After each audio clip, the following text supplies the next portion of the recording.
One of the big effects of globalization was it made countries' local geographies really not matter.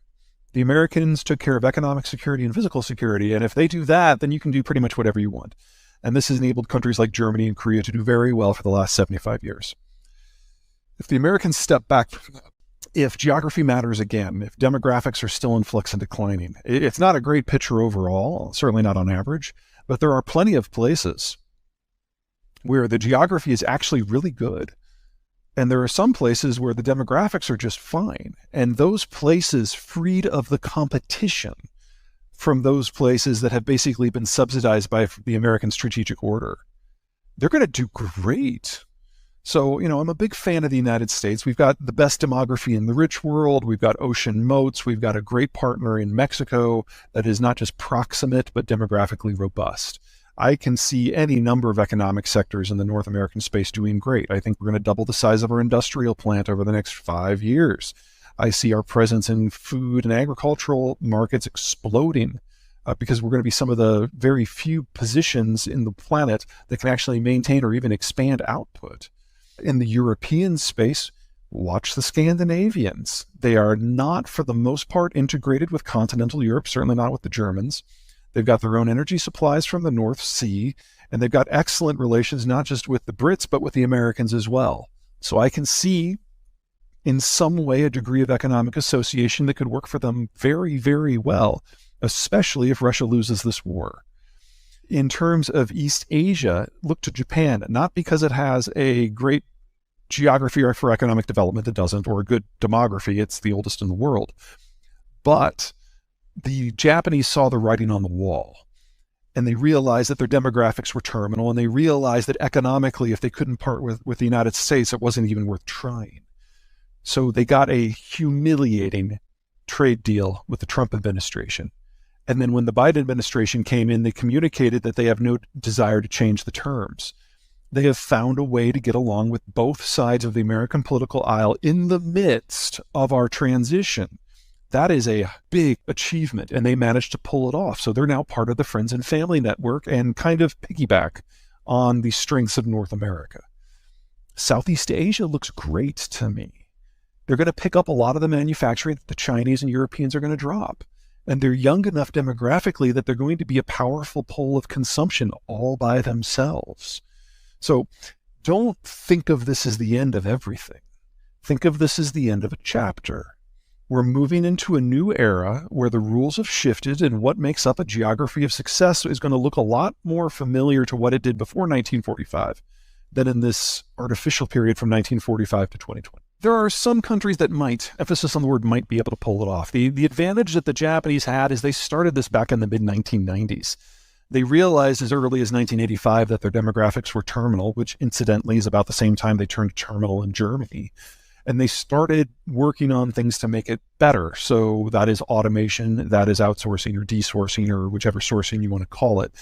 Making sure that other countries with better demographics, with consumption bases, have a vested interest in the success of Japanese companies. And they did it at scale. But it took them 30 years. What we're going to be seeing over the next 5 years is companies coming to this very late to the game.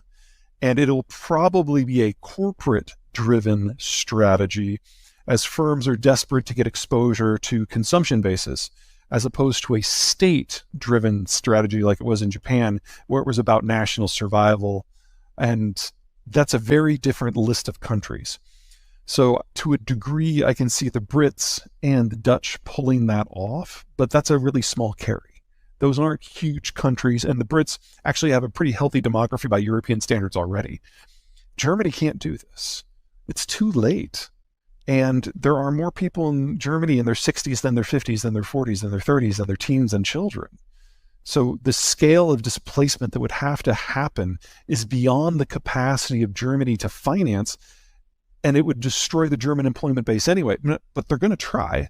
BASF is probably the best current example. They're in the process of literally dismantling their chemical facilities in Germany and shipping them over to Louisiana in a desperate attempt to generate enough petrochemical outcomes that they can then export those outcomes back to Germany to try to save the country's development model. but that would require a build out that would be faster in the next 2 years in Louisiana than what the Nazis did at the height of World War II. So color me skeptical. Oh, yeah, that's pretty straightforward. So 2 things. Number 1, geography. The Russian internal territories are a big, flat, wide open. And the only way that the Russians have ever discovered that they can actually secure their borders is to forward position in some geographic access points between a few natural barriers. So, for example, between the Baltic Sea and the Carpathians, you have the Polish Gap, which is about a 150-mile wide access point. Try to get a military footprint in that gap. Same in Bessarabia, same in the Caucasus, and so on. So that's the why. This war was always going to happen. In fact, it's already happened several times. The second question is timing. And the Russian ethnicity is flat out dying out. And if they didn't act this year, I would argue that the Russian military would have not had enough 20-something Russian men to draft to even attempt the war in the future. So it always had to happen. It probably always had to happen right now. Well, we've got 3 things going on. First of all, the baby boomers are retiring, and they are the largest worker cadre we've ever had. And they are, the new generation that is coming in, Gen Z, is significantly smaller. So number 1, we're losing our largest generation ever. Number 2, their replacement generation is our smallest generation ever. So this calendar year, that's a shortage of 400,000 workers. And that is disproportionately concentrated in the very high end that the boomers dominated and the very low end that usually people aged 16 to 24 dominate. That's where the gut is happening. And so that's why you're feeling the pressure at KFC. And then there's the third piece. We are in the midst of the greatest reindustrialization period in American history. And Mexico is in the midst of its greatest industrialization period in its history, all at the same time. So there's fewer workers available. The exposure is most heavily into that area. And the competition for people at the entry level has never been this fierce anywhere in North America in any age.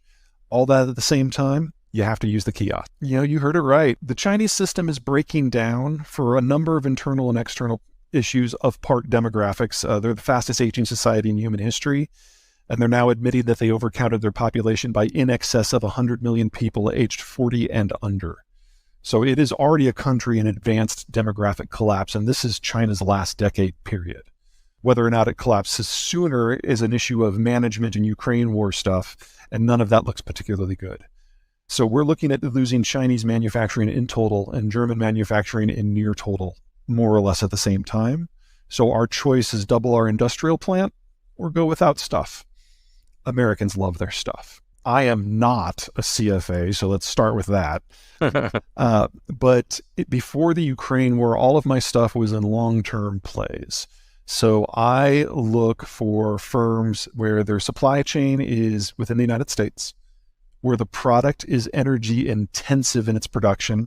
Courtesy of the shale revolution, we have the cheapest energy and electricity in the world, where demand for the product is driven by demographics. And the U.S. has the best demographic structure in the advanced world, and Mexico the best in the world, period. And if it was exportable as well, that was kind of the trifecta. So I really like food processing, I really like energy processing and petrochemicals. Now, since the war has started, and I'm in time anticipating most of the Russian output to just fall off the market completely, I've also gotten very big into commodities. But you've got to be really careful in that space because most internationally traded commodities players are truly global.